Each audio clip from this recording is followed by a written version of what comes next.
নমস্কার বন্ধুরা, পেটুক বাঙালি চ্যানেলে সবাইকে স্বাগত জানাই। কেমন আছেন সবাই? আশা করি সবাই খুব ভালো আছেন। আসুন তাহলে দেখে নিই আমার আজকের রেসিপি। আমার আজকের রেসিপি কলার বড়া।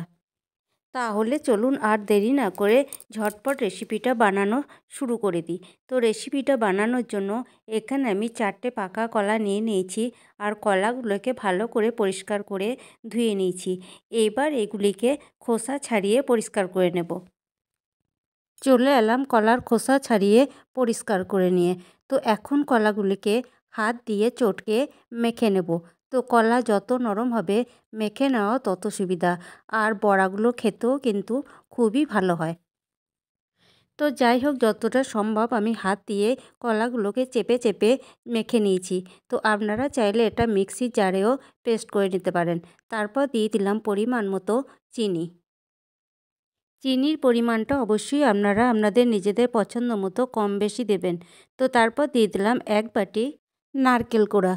তো আর বড়াগুলো যাতে মুচমুচে হয় তার জন্য দিয়ে দিলাম 1/2 বাটির মতো সুজি। স্বাদের ব্যালেন্সটাকে ঠিকঠাক রাখার জন্য দিয়ে দিলাম সামান্য পরিমাণে লবণ। এরপর সব উপকরণগুলিকে হাত দিয়ে মেখে নেব যতক্ষণ না পর্যন্ত চিনিটা গলে যাচ্ছে। মেখে না হয়ে গেছে আর চিনিও খুব সুন্দরভাবে গলে গেছে। এরপর দিয়ে দেব 1 বাটি আটা। তো আটার পরিবর্তে আপনারা ময়দাও দিতে পারেন, তবে আটা দিলে আটার কোনো গন্ধও থাকবে না। আটা এখন সব উপকরণগুলির সাথে ভালোভাবে মিশিয়ে নেব। ভালোভাবে মিশিয়ে নেওয়া হয়ে গেছে। এবার দিয়ে দেব 1 চামচ মৌরি বাটা। মৌরি বাটা এখন সব উপকরণগুলির সাথে মেখে নেব। মেখে নেওয়া হয়ে গেছে আর ব্যাটারটিকে আমি ঠিক এই রকম ঘনত্বের মধ্যে রেখেছি।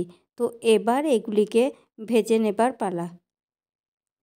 কলার বড়া ভাজবার জন্য ওভেনের মধ্যে একটা কড়াই বসিয়ে দিয়েছি আর কড়াইয়ের মধ্যে দিয়ে দিয়েছি কিছুটা পরিমাণ সাদা তেল। তো তেল গরম হয়ে গেছে। এবার বড়াগুলিকে একে একে তেলের মধ্যে ছেড়ে দেব।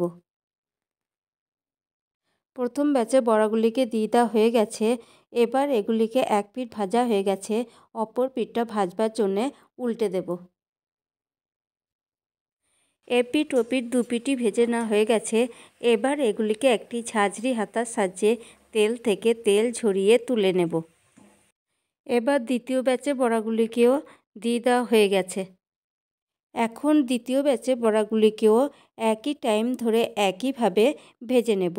তো প্রথম পিঠ হয়ে গেছে, এবার অপর পিঠটাও ভাজবার জন্যে উল্টে দিলাম। তো দেখুন বড়াগুলি কত সুন্দর ফুলে উঠেছে। এগুলি দেখতে যতটা সুন্দর হয়েছে খেতেও ঠিক ততটাই মুচমুচে আর মজাদার। তো কেমন লাগলো আমার এই বড়ার রেসিপি? যদি রেসিপিটি ভালো লেগে থাকে তাহলে অবশ্যই লাইক, কমেন্ট, শেয়ার করবেন আর চ্যানেলটিকে সাবস্ক্রাইব করে পাশে থাকবেন। ধন্যবাদ।